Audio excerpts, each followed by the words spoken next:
Qui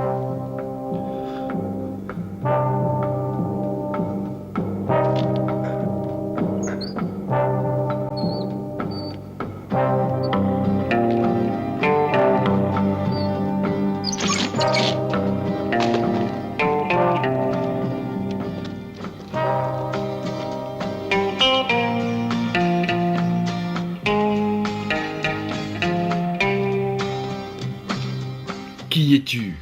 Thomas Milian. Thomas Milian, la seule et unique vedette hispanique de toute l'histoire du western.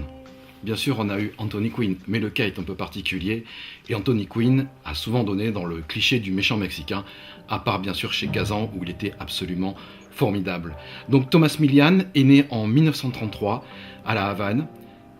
Son père est un général, c'est un général qui soutient la dictature, c'est-à-dire qui fait partie des gens qui vont donner l'ordre de tirer sur la foule lors de la révolution de 1933. On est sous le règne du dictateur Morales, et c'est des événements qui ont été racontés par John Huston dans le film Les Insurgés. Très beau film avec John Garfield et Jennifer Jones. Les Insurgés, donc, le père de Thomas Milian donne l'ordre de tirer sur la foule. Il est arrêté, évidemment, après la révolution. Il va jamais s'en remettre, et alors que Thomas est âgé de 12 ans, il va voir son père se suicider sous ses yeux. Voilà. À 12 ans, il assiste au suicide de son père. En 1955, il a donc 22 ans, et il découvre, sur grand écran, il découvre la fureur de vivre. Il voit James Dean, et il est emballé par le film, et il part à New York, et il va travailler à l'Actors Studio. Il devient ami avec Marilyn. Ce qui l'intéresse, c'est le théâtre. Il joue des tout petits rôles à la télévision, vraiment des silhouettes. Et c'est vraiment une des jeunes vedettes de Broadway. Et il est amené à faire des tournées théâtrales dans le monde. Et lors d'une tournée théâtrale en Italie, il est remarqué par Mauro Bolognini. Et tout de suite, Bolognini dit tu viens, je te veux. Et il va tout de suite arriver en 4e ou 5e position à l'affiche dans les films de Bolognini. On est en 1959.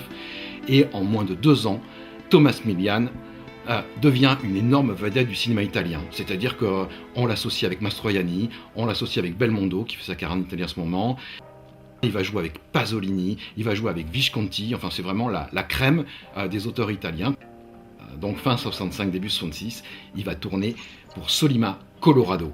Colorado se tourne à peu près en même temps que Le Bon, la Brute et le Truand, puisque Lee Van Cleef venait pendant les pauses où il jouait pas dans le film de Leone, il venait tourner Colorado pour Solima face à Thomas Milian. Alors c'est l'entrée de Milian dans le western. Ça va être un succès extraordinaire. Pourquoi? Parce que Lee Van Cleef reprend le personnage de chasseur de primes sympathique qu'il tenait dans le film de Leone, et pour quelques dollars de plus. Mais là, le méchant, entre guillemets, qui poursuit, c'est pas Gianmaria Volonté, c'est pas une pourriture, c'est un péon accusé à tort d'un viol et d'un meurtre qu'il n'a pas commis.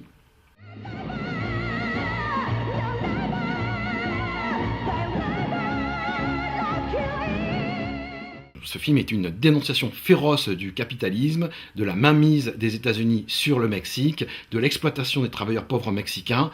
Et donc, Milian joue Cuchillo, le petit couteau, Cuchillo Sanchez, et qui se bat uniquement en lançant sa petite lame. Et le duel final est absolument formidable. C'est un grand moment d'anthologie avec une superbe musique de Morricone.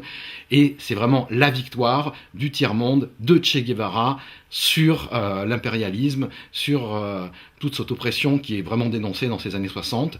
Et donc Thomas Milian se retrouve en phase complètement avec la jeunesse des pays du monde entier. Il va devenir évidemment une vedette énorme en Amérique latine, où enfin on a un acteur d'origine hispanique, mais qui joue le gentil, c'est plus le salopard face aux Yankees. Et puis il y a eu Speedy Gonzales, mais depuis Speedy Gonzales, il n'y en a pas eu. C'est Thomas Milian le premier. Et donc il va décliner son personnage de Cuchillo dans quelques autres westerns Zapata, comme on les appelle.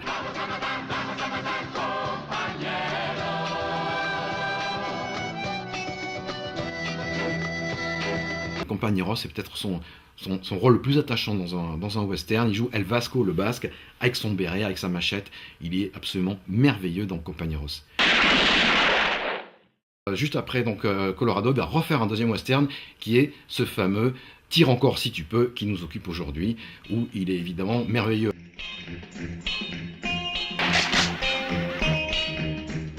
C'est 67, la même année que Tire encore si tu peux. Il était une fois en Arizona, c'est son deuxième film avec Sollima, où il joue Beauregard avec ses longs cheveux. Il est magnifique, c'est un rôle très très différent. Il n'est pas exubérant comme Cucciglio. Il est formidable face à Gianmaria Volonte et il joue en hors-la-loi.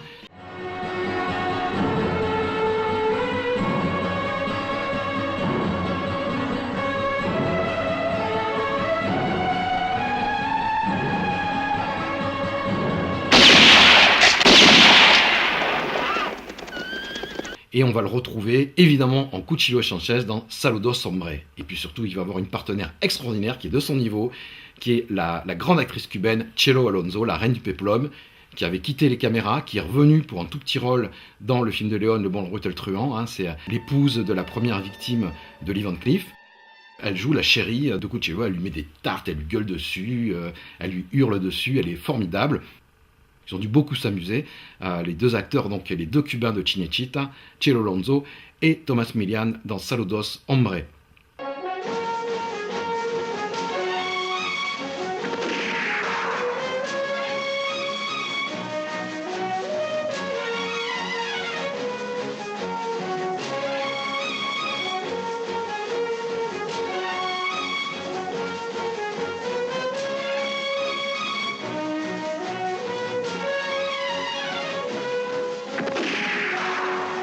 On va rester dans la Révolution mexicaine toujours, avec Tepepa, film absolument formidable, malheureusement inédit chez nous, où il affronte carrément Orson Welles.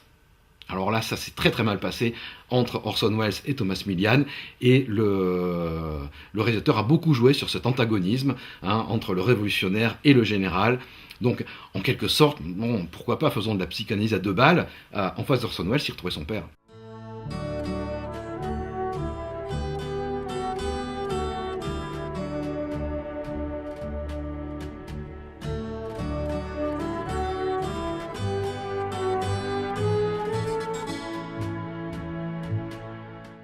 Corbucci-Milian, c'est une affaire qui marche.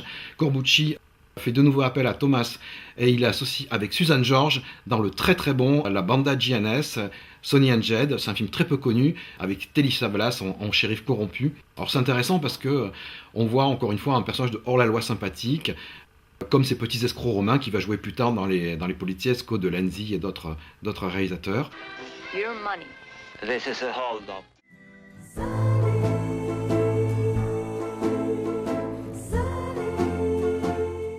Alors ce qui est extraordinaire avec Milian, c'est qu'il n'a pas d'image à défendre, il n'a pas une image de marque. Si on lui demande de jouer un salaud, il joue un salaud. Si on lui demande de jouer un violeur, il va jouer un violeur. Si on lui demande de jouer un psychopathe, il va jouer un psychopathe.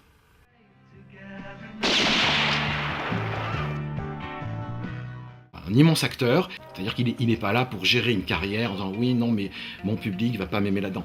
Il y va à fond, c'est un vrai grand comédien.